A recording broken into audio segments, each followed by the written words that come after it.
Hi, I'm going to be filming my second vlog on Girls Like That, basically talking about the rehearsals and how we've developed our ideas from the beginning.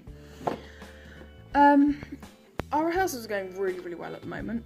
I think we work really well as a group. All our ideas sort of correspond and we sort of build on them from there. Sorry, I'm looking at my notes.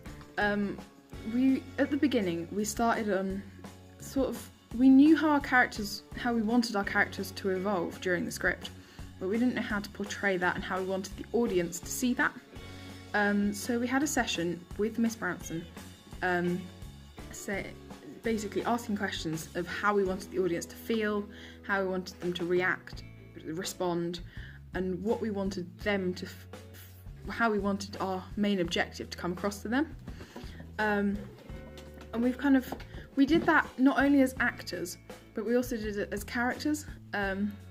So we did a personal take on it, and then we did like how we want our stereotypes to come across, how we want to portray things like that. In terms of our stereotypes, we've gone for the sort of girl band idea. So we've mixed sort of Girls Aloud and Spice Girls. So we've got like stools, sort of interview type style, and then we've named ourselves, sort of nicknames. We've got an emo, quite a shy character, Anna. We've related her more to Baby Spice. We've got Sassy, which is Amy, and we've related her quite closely to Scary Spice. We've got Posh Spice, which is me, which is literally Posh Spice. And then we've got Liv, who is Sporty Spice, very obviously with that. And our costumes correspond to our stereotype character. So Anna has got a denim jacket and headphones, quite often looking down, acting as if she doesn't quite belong, and it's all very enclosed and it's not very outgoing, which is exactly how we want the character to be. We've got Amy, who's quite almost snobby, but exactly how we want Sassy to come across. She's wearing a leather jacket and sunglasses, and she brings in a bottle of alcohol.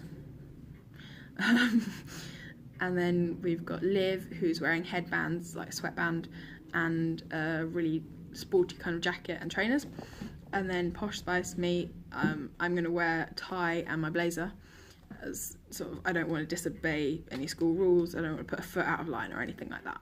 Whereas Anna and Amy are more sort of rebellious and they don't really mind breaking the school rules. I think that's their intent to do that.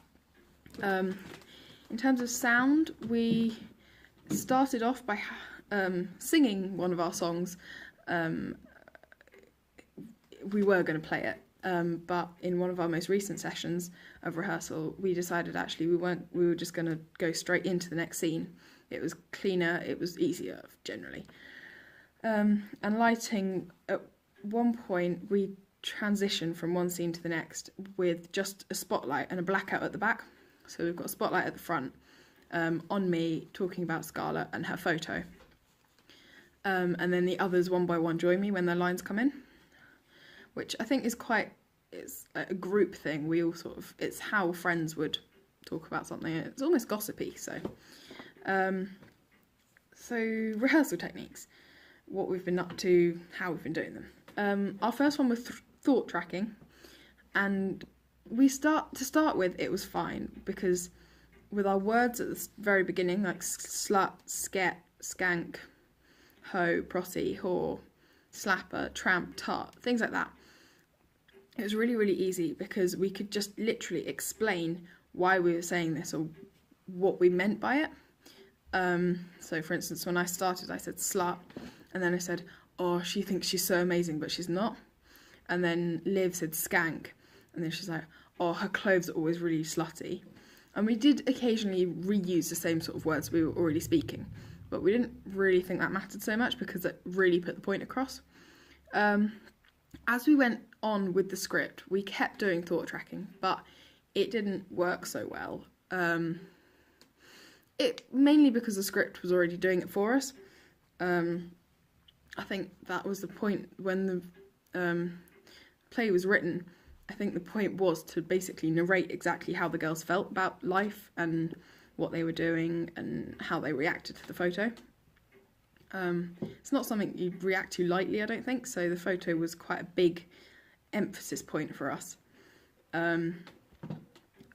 So yeah, we tried another technique which we didn't really act anything, we basically just ran lines and we kept doing it and kept doing it and kept doing it, and it helped us learn our lines, really helped us, but it started to get a bit boring because we couldn't action it.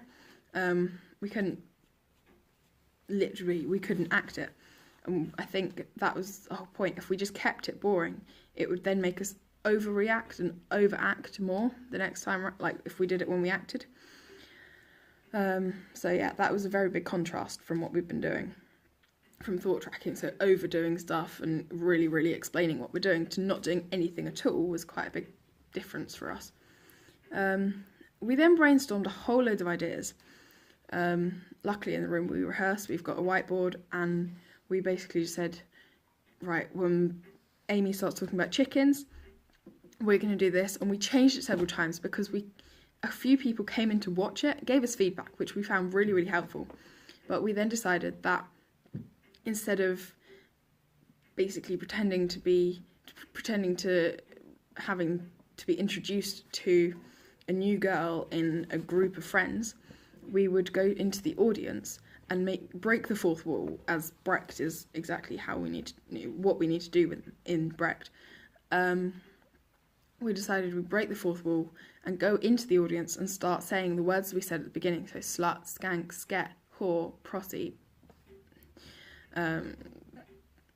tramp, tart, slapper, things like that. And I think that would really make the audience see how we were feeling and our character's intent on how we felt within the play, but how we reacted to each other in character. Miss Branson really helped us define our characters and said, well, if one of you is doing this and the other needs to completely contrast that, you need to be completely the opposite. We repeated it quite a lot. We've run it so many times now, and I think that's really helped us to define our characters more and more as we've done it. We've changed little things every so often, and every time we've changed it, we've had to go back to the beginning and re-repeat it and include the thing we've just changed. And that's been a really good way of keeping our minds on track and trying not to forget what we're doing at what point. I think that really helped us. In terms of actioning it and uniting it, as it were, and the scenes we've done the units as smaller parts of each scene. So we've probably got a few scenes in the whole thing.